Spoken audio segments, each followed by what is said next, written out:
Paixão de nosso Senhor Jesus Cristo, segundo João. Naquele tempo, Jesus saiu com os discípulos para o outro lado da torrente do Cedron. Havia aí um jardim onde ele entrou com os discípulos. Também Judas, o traidor, conhecia o lugar, porque Jesus costumava reunir-se aí com seus discípulos. Judas levou consigo um destacamento de soldados e alguns guardas dos sumos sacerdotes e fariseus e chegou ali com lanternas, tochas e armas.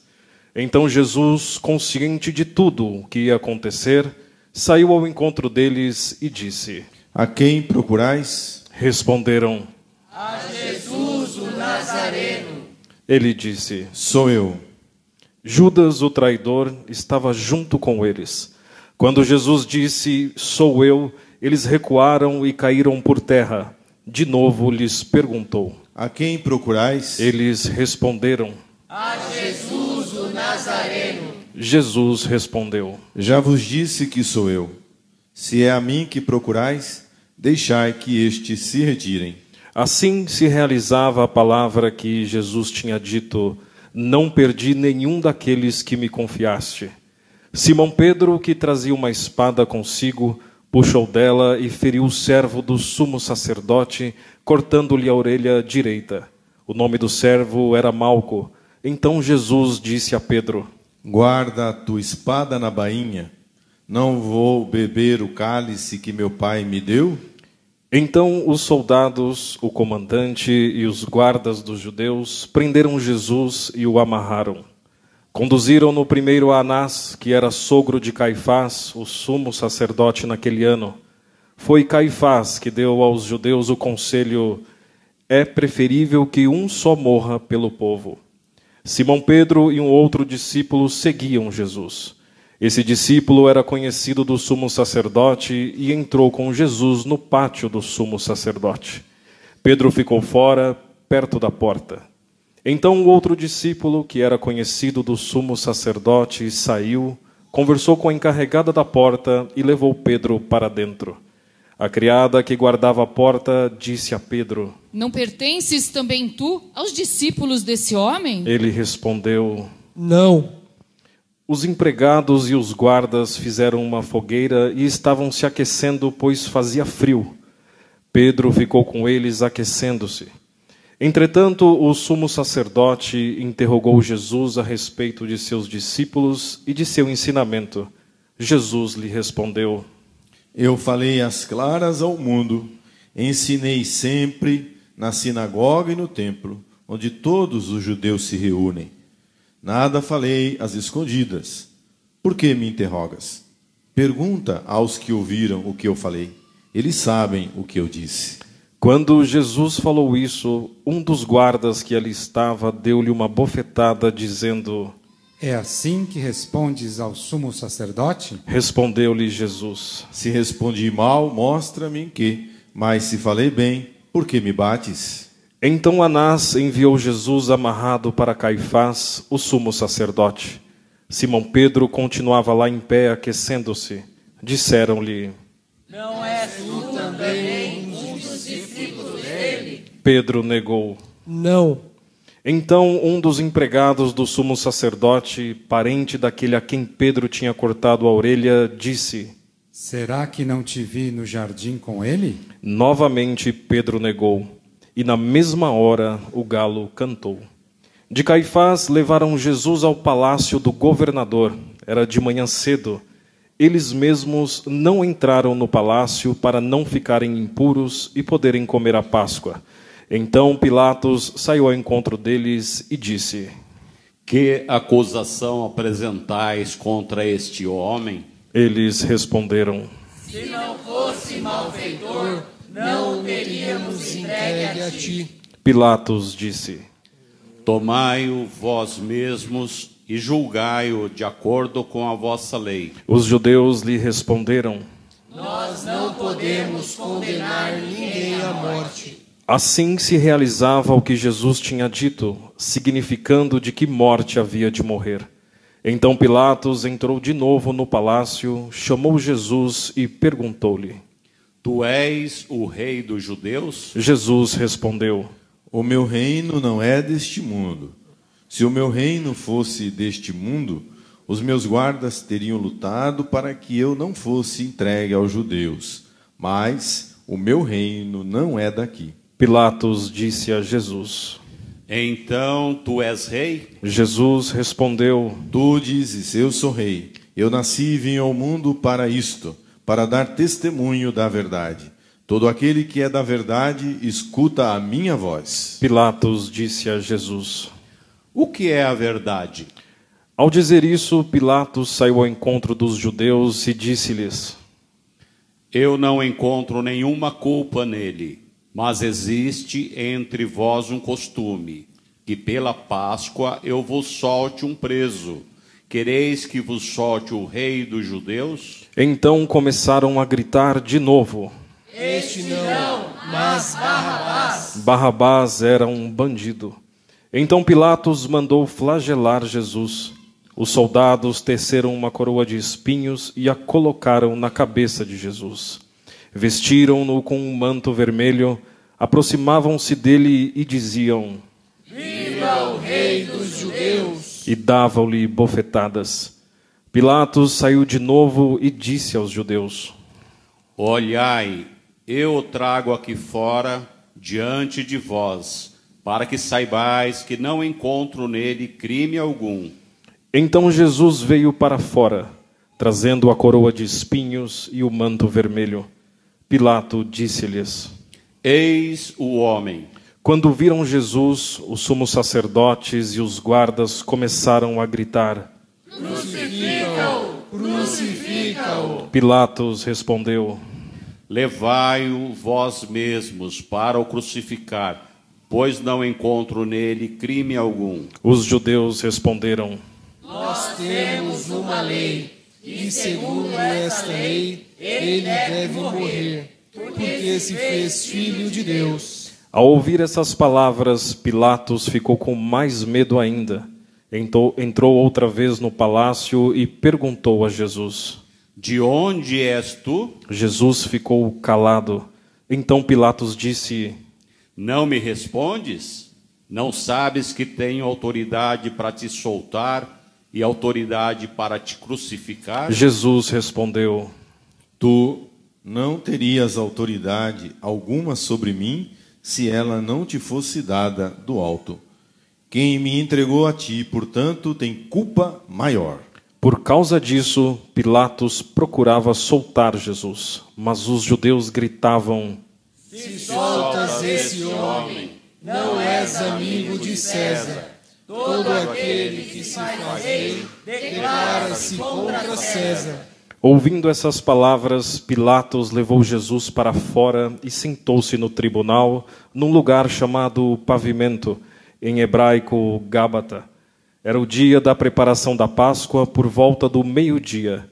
Pilatos disse aos judeus: Eis o vosso rei. Eles, porém, gritavam: Fora! Fora! Crucifica-o! Pilatos disse: Hei de crucificar o vosso rei?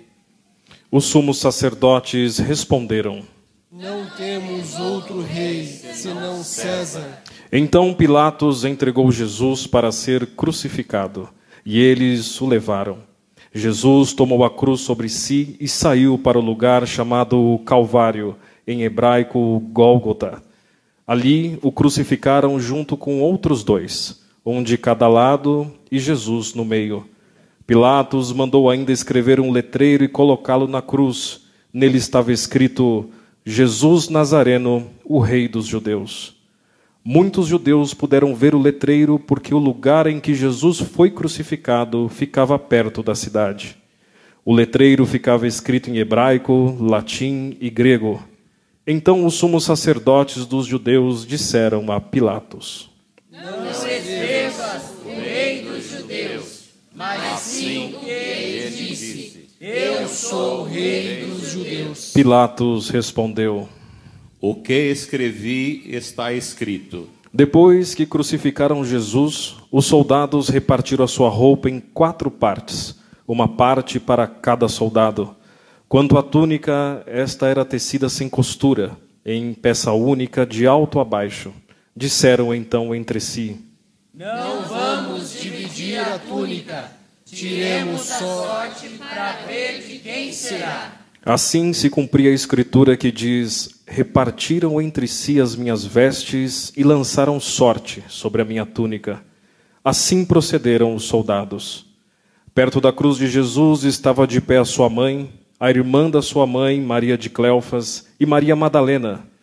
Jesus, ao ver a sua mãe e ao lado dela o discípulo que ele amava, disse à mãe: Mulher, eis o teu filho. Depois disse ao discípulo: Esta é a tua mãe.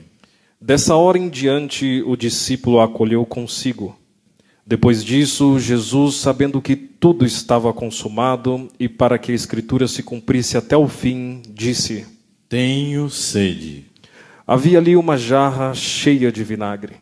Amarraram numa vara uma esponja embebida de vinagre e levaram-na à boca de Jesus. Ele tomou o vinagre e disse: Tudo está consumado. E, inclinando a cabeça, entregou o Espírito.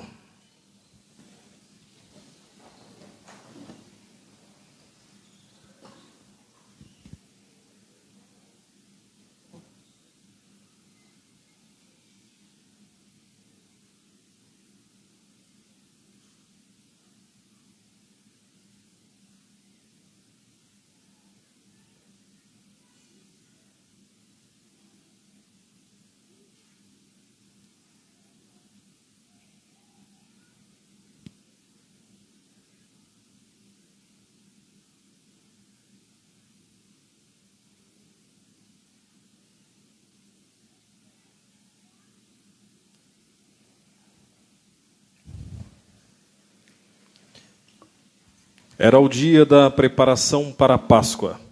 Os judeus queriam evitar que os corpos ficassem na cruz durante o sábado, porque aquele sábado era dia de festa solene. Então pediram a Pilatos que mandasse quebrar as pernas aos crucificados e os tirasse da cruz. Os soldados foram, quebraram as pernas de um e depois do outro que foram crucificados com Jesus.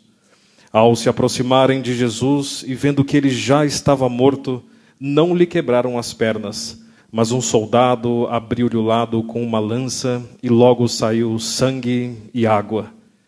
Aquele que viu dá testemunho, e seu testemunho é verdadeiro. E ele sabe que fala a verdade para que vós também acrediteis. E isso aconteceu para que se cumprisse a escritura que diz: não quebrarão nenhum de seus ossos. E outra escritura ainda diz: olharão para aquele que transpassaram. Depois disso, José de Arimateia, que era discípulo de Jesus, mas às escondidas por medo dos judeus, pediu a Pilatos para tirar o corpo de Jesus. Pilatos consentiu. Então José veio tirar o corpo de Jesus. Chegou também Nicodemos, o mesmo que antes tinha ido de noite encontrar-se com Jesus. Levou uns 30 quilos de perfume feito de mirra e aloés. Então tomaram o corpo de Jesus, envolveram-no com os aromas em faixas de linho, como os judeus costumavam sepultar. No lugar onde Jesus foi crucificado havia um jardim, e no jardim um túmulo novo, onde ainda ninguém tinha sido sepultado. Por causa da preparação da Páscoa, e como o túmulo estava perto, foi ali que colocaram Jesus. Palavra da salvação. Glória a vós, Senhor. Seja louvado. Reverendíssimo Padre Cássio, Padre José Cássio Marinho, nosso vigário paroquial, meus irmãos e minhas irmãs. Cada ano, na sexta-feira da Paixão, nós temos esse momento do sermão da Sexta-feira Maior. Este ano, o Senhor colocou no meu coração de falar sobre o preciosíssimo sangue de Jesus. O poder que há no sangue de Jesus. O sangue que é a vida. Falar sangue é falar vida. A vida de Jesus, o sangue de Jesus. O mérito de uma coisa, o valor, por exemplo, de uma joia, você mede pelo preço que ela custa, da sua aquisição. Exemplo, o diamante vermelho, você sabe que ele custa $2.500.000 o quilate. O quilate. Apenas para um exemplo, o diamante rosa, que foi vendido agora, em 2017, com seus 59 quilates, foi arrematado pela bagatela de $71.200.000. Pelo que se paga, você sabe o valor da coisa, da joia. Qual é o preço da sua alma? Qual é o preço da sua vida, da sua alma? Se um diamante pode ser comprado por esse valor pecuniário, quanto vale? Quanto vale a sua vida? Tem preço? Contudo, eu posso dizer para você que a sua alma foi comprada. A sua alma foi resgatada. Não pelo preço vil do ouro, da prata, da pedra preciosa.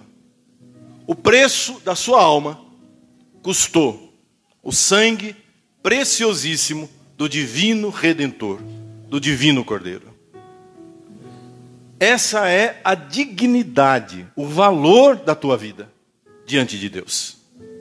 Essa é a dignidade, o valor que você tem diante de Deus.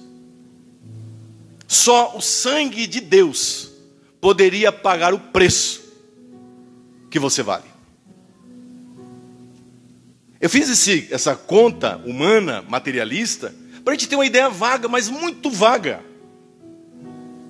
da preciosidade com que Deus olha para você. Digamos que não houvesse nenhuma outra alma perdida nesse mundo e que precisasse ser comprada por nosso Senhor. Digamos, numa hipótese, que você fosse a única alma a ser comprada, a única alma a ser resgatada. Valeria você todo o sangue de nosso Senhor Jesus Cristo. Todo o sangue do Cordeiro imolado. Você entendeu? O tamanho da sua dignidade, o tamanho do seu valor. Agora, eu pergunto, você se dá esse valor?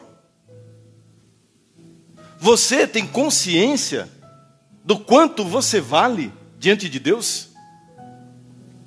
E aí eu me dirijo especialmente para você que brinca com a vida. Para você que tem brincado de viver.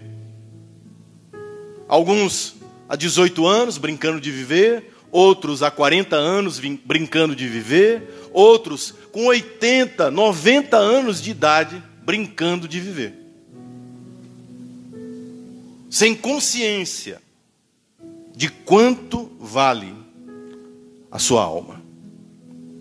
A sua vida não somente para este mundo, porque se fosse somente para esse mundo, já valeria muito.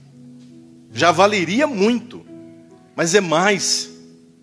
É a sua alma, a sua vida para toda a eternidade. Qual o preço que tem a sua vida? Não somente para essa vida que você está passando presentemente. A sua vida para toda a eternidade. Se você vier a se perder, de nada terá valido você ter ganhado o mundo inteiro. De nada te servirão as riquezas, as honras, os prazeres. Esse preço barato que você tem pago, gastando a sua vida, gastando a sua alma, gastando a sua salvação eterna, com algo que para Deus não tem preço. Só Ele poderia ser o preço. Como nós gastamos barato. Como nós gastamos com porcarias, com ninharias. Mas sabe quem faz essa ilusão? Quem cria essa ilusão? O diabo. O diabo faz você pensar que dinheiro vale, que prazer tem valor, prazeres carnais, momentâneos, passageiros. Eu e você, todos os dias somos enganados de uma maneira ou de outra. Pelo diabo, pelo mundo, que é especialista em ilusão, em enganação, e pela nossa própria fragilidade carnal. Nós, enganados, e vou dizer mais, eu diria pervertidos, com a cabeça pervertida, com a mente embotada, perdemos de vista o valor que Deus vê na tua vida, o valor que Deus vê na tua alma. O maior negócio que se há de tratar sobre a face dessa terra é a salvação. Não é uma empresa.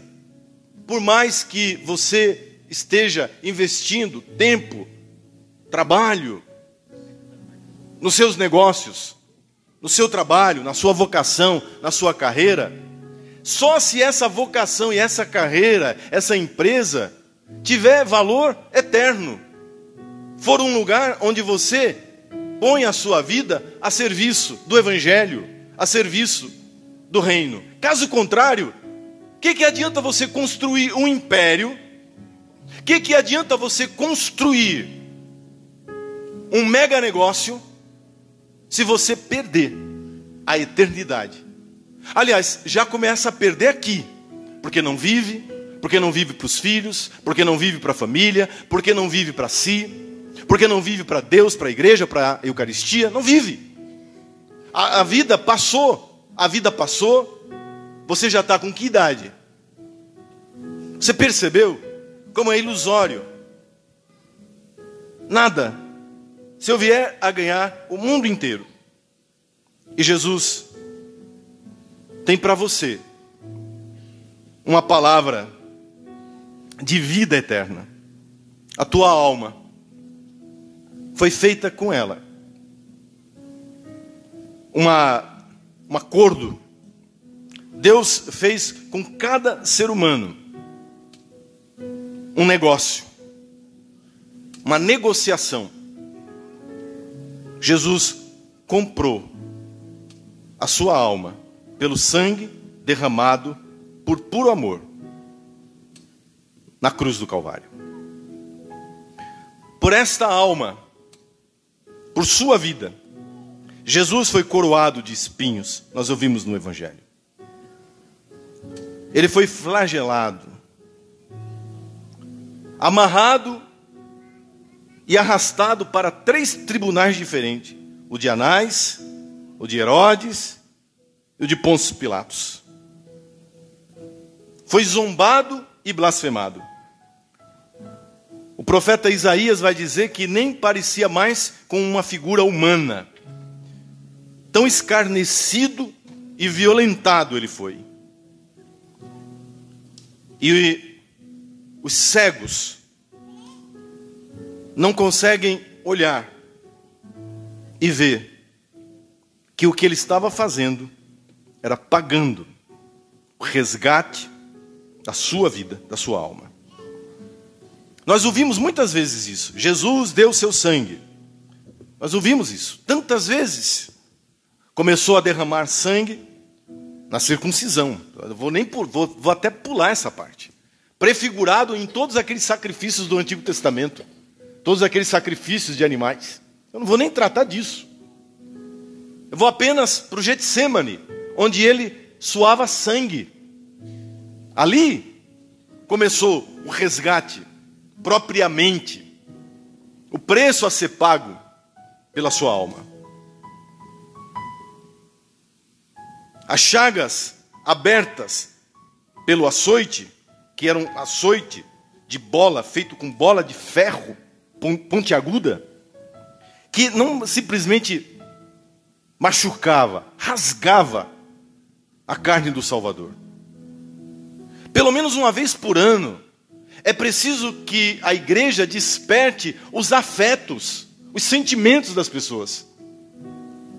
Pelo menos uma vez por ano. Nós não fazemos, a igreja católica é uma igreja de uma pregação muito racional, Padre Cássio e eu. Mas uma vez por ano, é preciso apelar aos afetos, é preciso apelar ao sentimento, para que a gente enxergue a barbaridade violenta daquilo que fizeram com Deus, com um homem de carne e osso, que é Deus. Com cravos o prenderam na cruz. Destas chagas o sangue vertia como remédio, como purificação para as almas presas, chafurdadas, afundadas no pecado. O profeta Isaías disse: por estas chagas nós somos curados. Olhar para esse Deus escarnecido e ferido, que verte sangue da cruz, é olhar para o preço precioso que custa a minha alma. Felipe preparou um cântico que eu particularmente nunca ouvi, que fala sobre as chagas, as feridas, o sangue precioso de Jesus. Tem até o hino, né? O hino do preciosíssimo sangue. É parte dessa pregação que você ouça, escute o que essas duas estrofes dizem do preço que foi pago pela nossa salvação.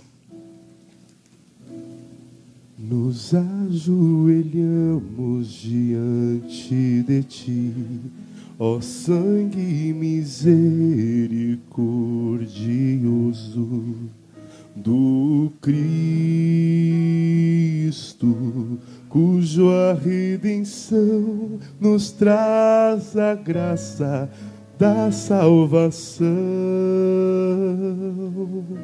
formado no seio virginal da divina mãe, pela intervenção milagrosa do Todo-Poderoso, Ele estabelece o Novo Testamento que nos assegura a herança dos céus. Ele é a fonte de onde flui toda a virtude dos sacramentos que chegam até nós para nos aliviar de nossas fraquezas. Este sangue é como um largo rio, como um largo rio de águas vermelhas, cujas ondas impetuosas, derramando-se da cruz, molham e fecundam a nossa terra.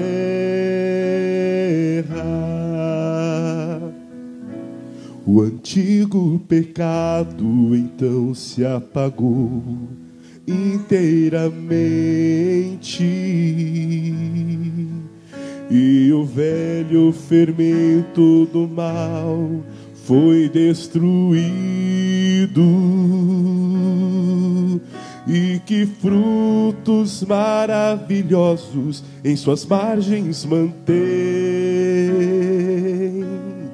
É este sangue espalhado que traz o perdão aos culpados. Este sangue é como um largo rio, como um largo rio de águas vermelhas, cujas ondas impetuosas, derramando-se da cruz, molham e fecundam a nossa terra.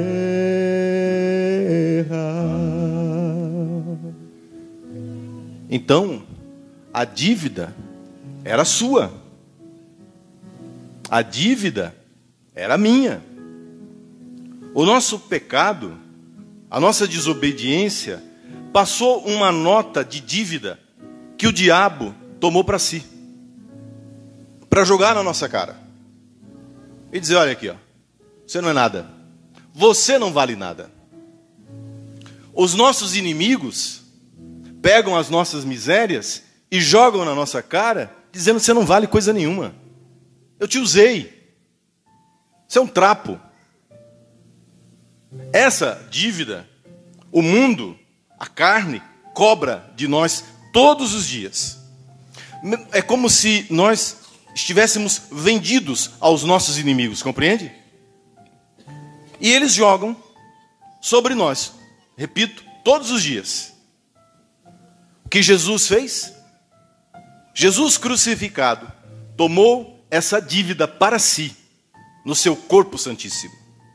Repito, a dívida que era sua, ele pegou e disse: eu pago.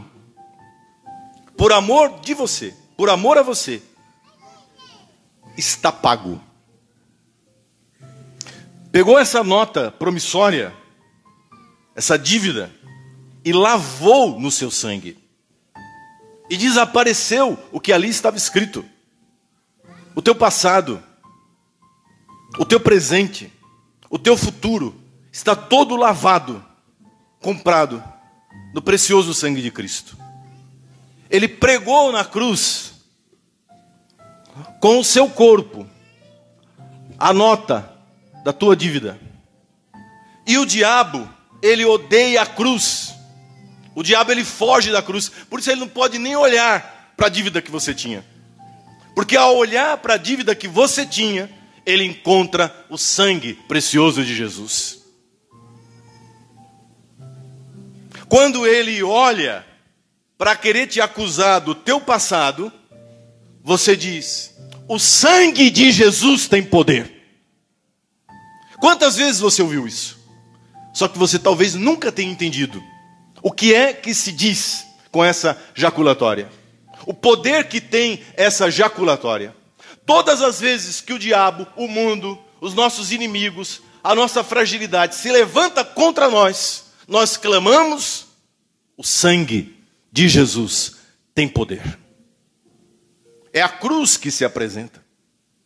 É a dívida que está cancelada. E o diabo não pode ficar diante da cruz. Não devo mais nada, senão o amor, a gratidão a esse Deus maravilhoso, que por mim, no meu lugar, pagou essa dívida. Então olhe para a cruz. Porque quem deveria estar ali era eu. Quem deveria estar ali, por causa dos pecados, era você. Cada um pode olhar nesse momento. Essa dívida impagável, imperdoável, porque não se ofende a um ou a outro, se ofende a Deus. Como é que eu posso pagar a Deus? O que poderei retribuir ao meu Senhor por tudo aquilo que Ele tem feito em meu favor? Não tem. Eu só posso levantar com o sacerdote, com o padre, o cálice do sangue, o cálice da minha salvação. Oferecerei este sacrifício. E o diabo foge, atormentado,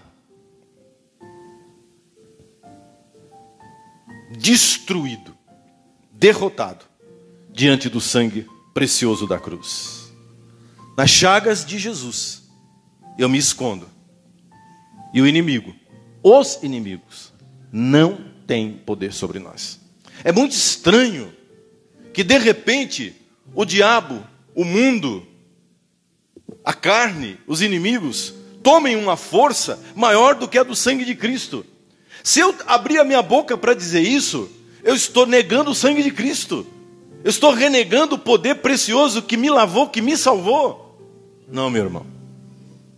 Seria uma blasfêmia dizer que o diabo, o mundo ou as minhas fraquezas são maiores do que o poder do sangue redentor das chagas de Cristo Jesus. Chagas abertas. Essa você conhece. Cante. Ó coração ferido, sangue de Cristo está entre nós e o perigo. Chagas abertas, ó coração ferido, sangue de Cristo está entre nós e o perigo.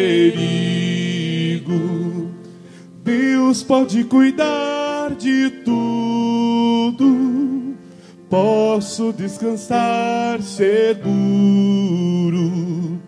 Deus está cuidando de tudo, Ele é meu amparo e abrigo. Cantemos. Chagas abertas, ó coração ferido. Coloque nas chagas de Cristo aquilo que te amedronta, Sangue de Cristo, aquilo que o diabo tem lançado sobre a sua cara, está entre nós. todos os perigos que se levantam nesta vida. Chagas abertas,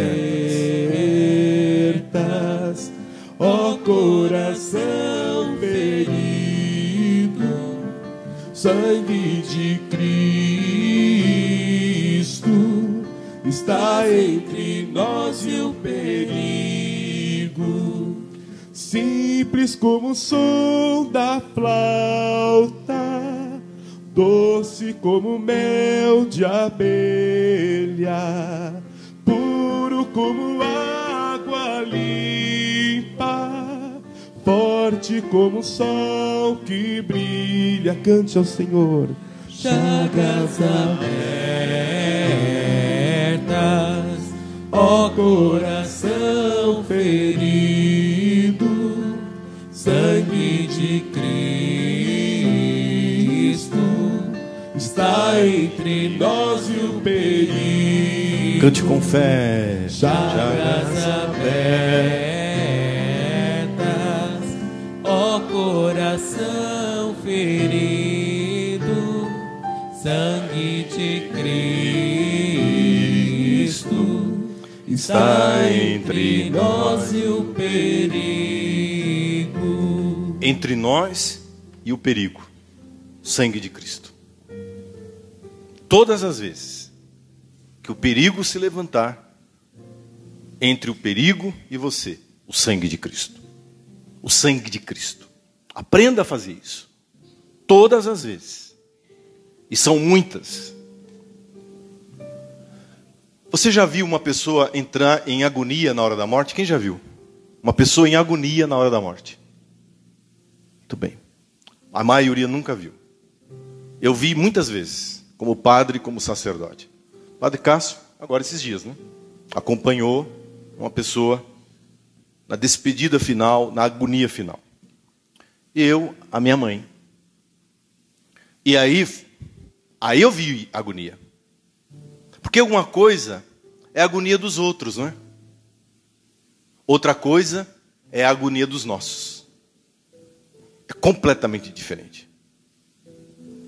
Meu paizinho, ele morreu longe, ele não queria que a gente estivesse perto. Meu pai tinha muito receio de causar sofrimento para nós. Então eu chegava no hospital, ele dizia: você não tem o que fazer não? Eu nunca vi um padre ficar parado aqui, com tanto doente aqui, vá se mexer, vá andar por aí. Eu estou bem. Era sempre assim, eu estou bem, tem gente pior aqui. Mas no caso da mamãe, ela queria que nós ficássemos perto dela. E particularmente, algumas pessoas. Ela fazia questão. Como ela estava muito firme na fé, muito tranquila na presença de Deus, então a agonia daquele que tem Deus é completamente também diferente, viu? Então eu estou falando da agonia de Jesus. Porque se você é um com Cristo, já não é você mais quem vive. Se é Cristo que vive em você, na hora da agonia, é a agonia de Cristo. É a mesma agonia de Cristo.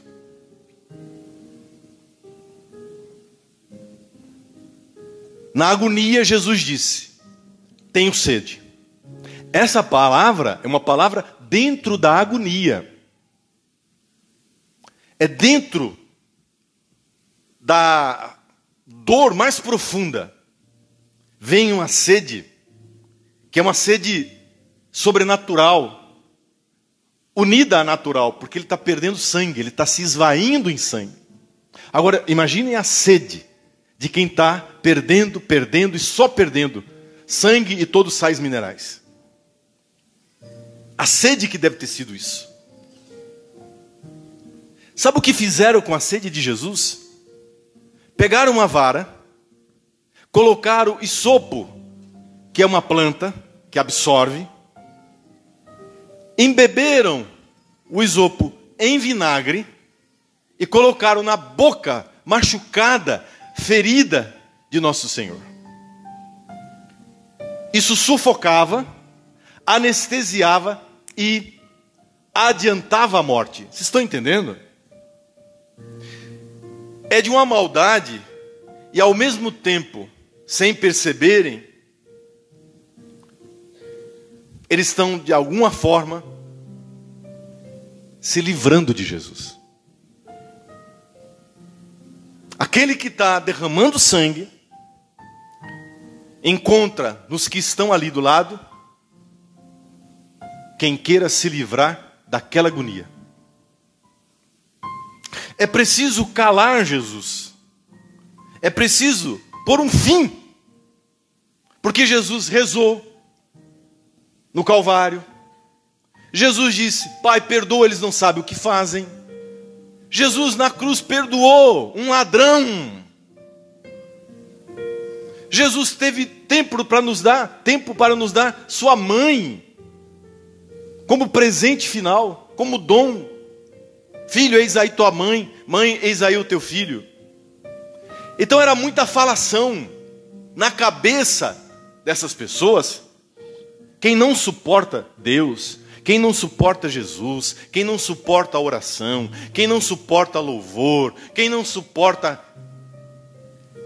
a palavra, não suporta Deus. É preciso calá-lo. Então, toma aí vinagre e põe na boca. Talvez você nunca tenha percebido, talvez você nunca tenha se dado conta disso. É como se eles dissessem: cala a boca. Mas não é isso que o mundo tem feito? Nesse momento, agora, nessa Semana Santa, 55 irmãos nossos na Nigéria foram assassinados dentro de uma igreja. Mas o mesmo está acontecendo no Sudão. O mesmo está acontecendo com uma violência terrível em outros países da África, do Oriente e aqui perto de nós, na Nicarágua. Querem calar Jesus. Aquilo que nós vimos acontecer em Pouso Alegre, a prefeitura, mandando que as escolas não falassem do nome de Jesus, da sua morte e ressurreição, aquilo é um descaramento de uma prefeitura, mas que é feito no escondido por outras. Não precisa de documento de prefeitura, para que no lugar da cruz e da ressurreição, o coelhinho e o chocolate tomem o lugar, como já aconteceu com o Natal, como já aconteceu com o Papai Noel, e com as renas, e com as cenas de neve. Calar nosso Senhor é dizer, em outras palavras, eu não preciso, eu não quero o teu sangue, a tua vida. Eu não quero essa doação. Eu não quero essa entrega. Eles deram vinagre, que é o vinho azedo. É o vinho azedado. Mas do lado aberto de Jesus, depois dele ter gritado, tudo está consumado, tudo está feito, todo o amor, do lado estocado pela lança de São Longino, correu sangue e água. Foi derramada a última gota. Jesus ficou sem absolutamente nada, nenhuma gota de sangue. Os sacramentos da igreja: o batismo, a água; a Eucaristia, o sangue. Como é que ele não se cala? Ele não se cala porque os batizados estão aqui. Amém. Aqui nesta igreja está aquele e aquela que foi batizado. Então nós continuamos a proclamar o poder do sangue de Jesus.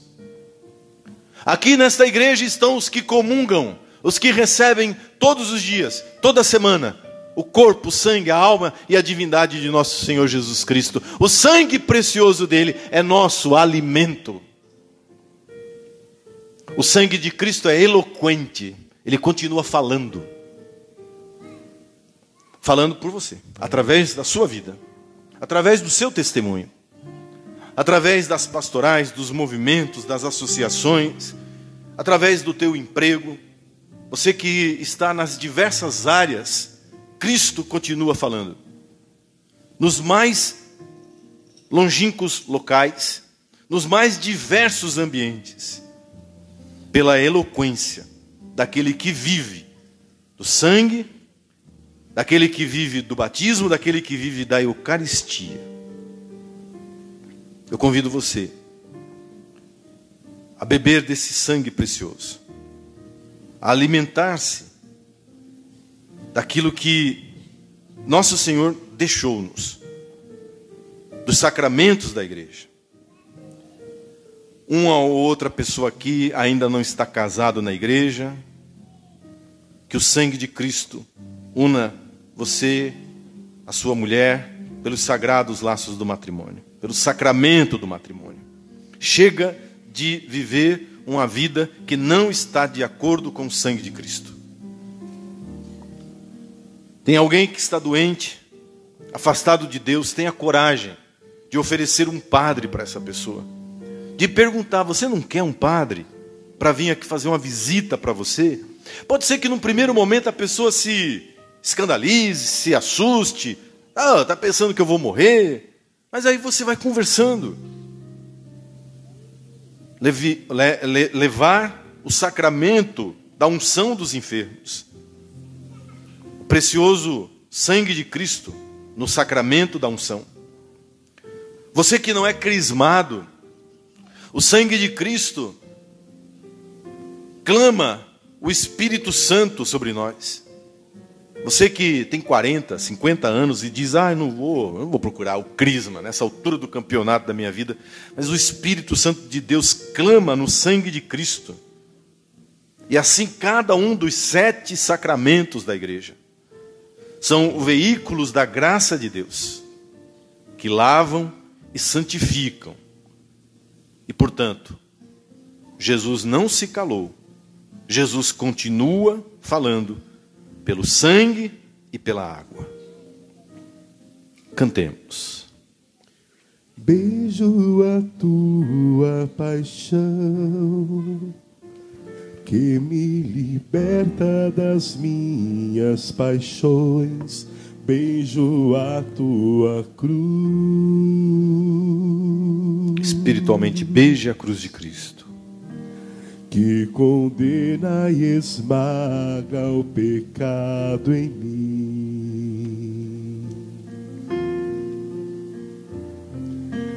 Beijo teus cravos, tuas mãos, que apagam o castigo do mal. Beijo tua ferida,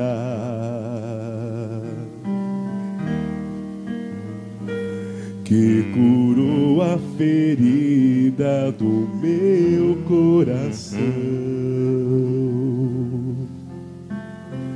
Eu te beijo, Senhor, e a tua paixão é o meu tudo.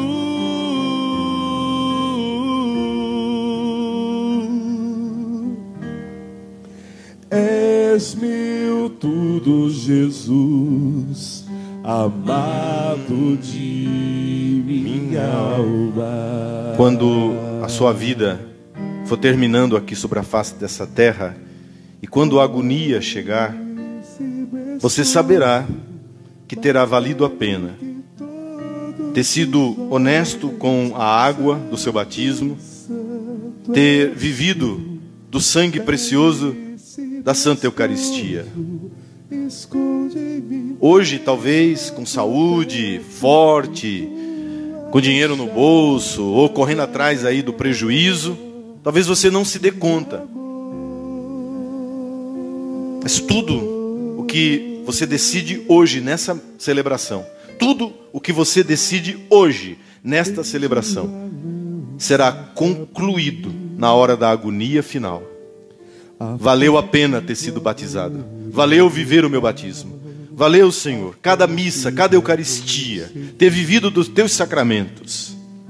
Morrer tendo o nome de Jesus, o sangue precioso de Jesus, nas nossas vidas, nos nossos lábios. Beijo teu lado aberto, jorrando rios de vida e de paz, fazendo brotar em mim um canto novo, um hino esponsal.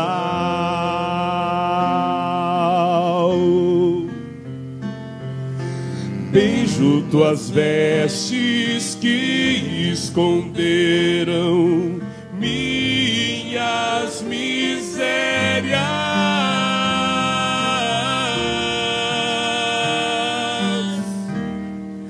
Vergonha não há, me adornas com amor. Cantemos, ó belíssimo esposo, ó belíssimo esposo, mais belo que todos os homens. Santo, santo és tu, belíssimo esposo, esconde em mim teu lado aberto, em tuas chagas de amor. Belíssimo esposo, mais belo que todos os homens. Santo, santo és tu, belíssimo esposo, esconde em mim teu lado aberto, em tuas chagas de amor, de amor.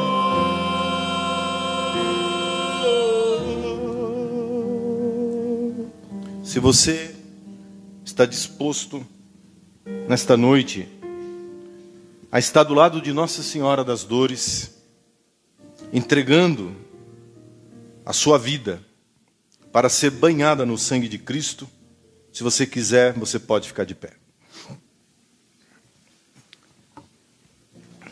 Peço que o Felipe comece a preparar o cântico de Nossa Senhora.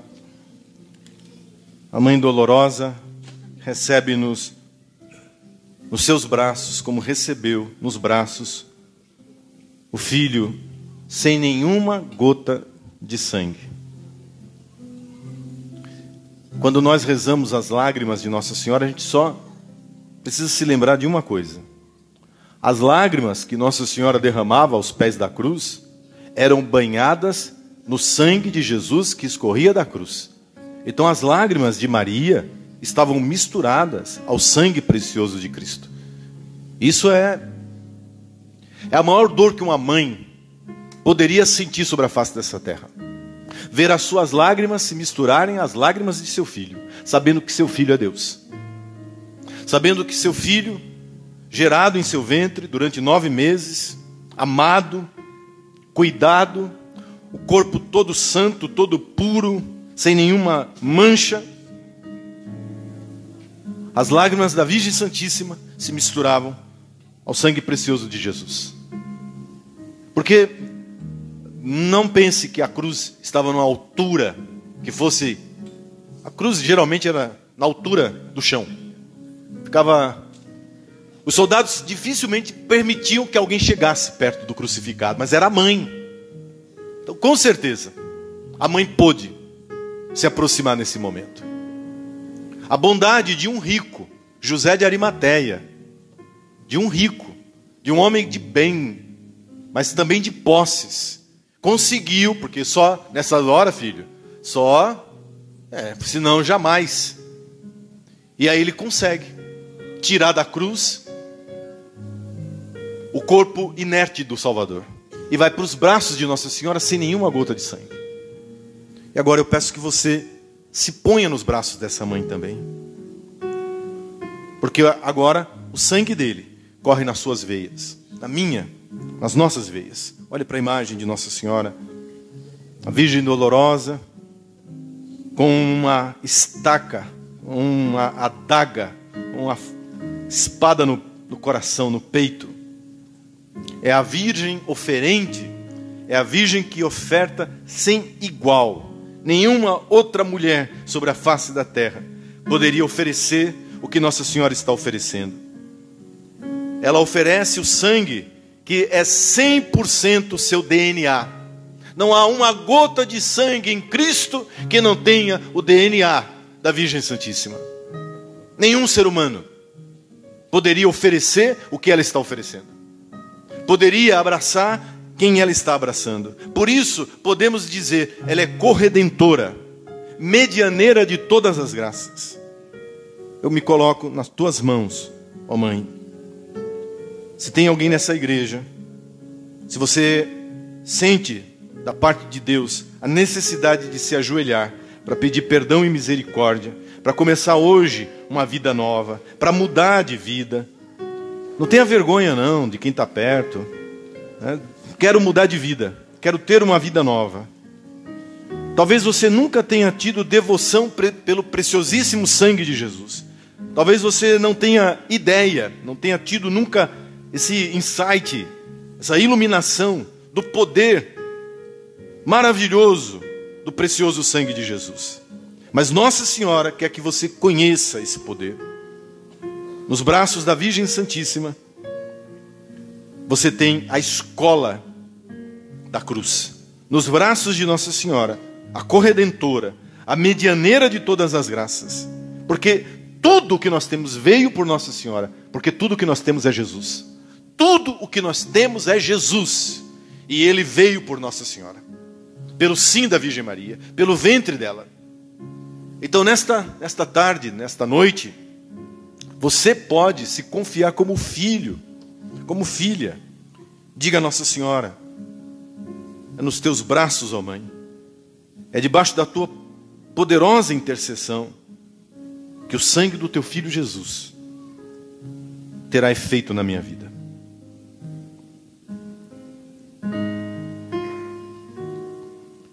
Nossa Senhora, Virgem do Silêncio, quero sempre te amar,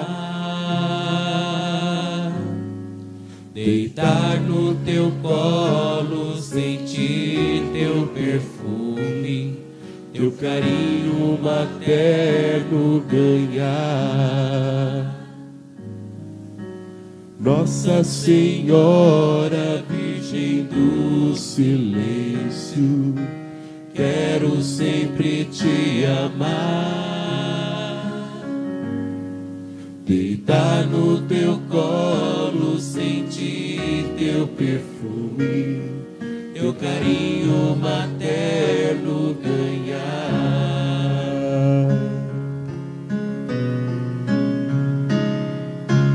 Lágrimas de sangue nos teus olhos, estigma e martírio da alma. Mãezinha, minha vida, pra igreja quero consumir. Quero estar ao teu lado na cruz, sofrendo as dores de Jesus, e dizer que na loucura da cruz vou seguir.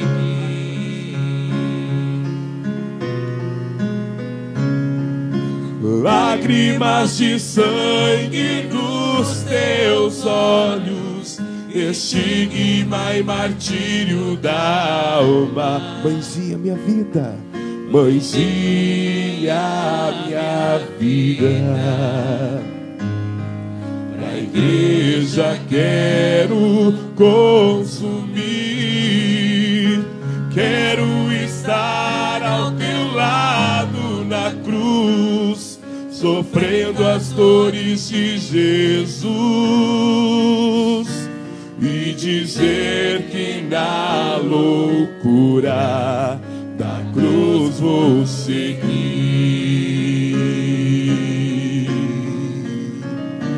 E dizer que na loucura da cruz vou seguir.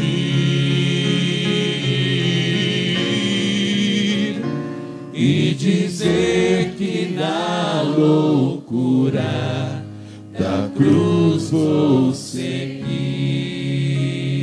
Ave Maria, cheia de graça, o Senhor é convosco.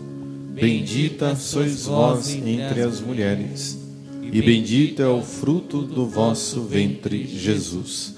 Santa Maria, Mãe de Deus, rogai por nós, pecadores, agora e na hora de nossa morte. Amém. Glória ao Pai, ao Filho e ao Espírito Santo. Como era no princípio, agora e sempre. Amém. Glória ao Pai, ao Filho e ao Espírito Santo. Como era no princípio, agora e sempre. Amém. Glória ao Pai, ao Filho e ao Espírito Santo. Como era no princípio, agora e sempre. Amém.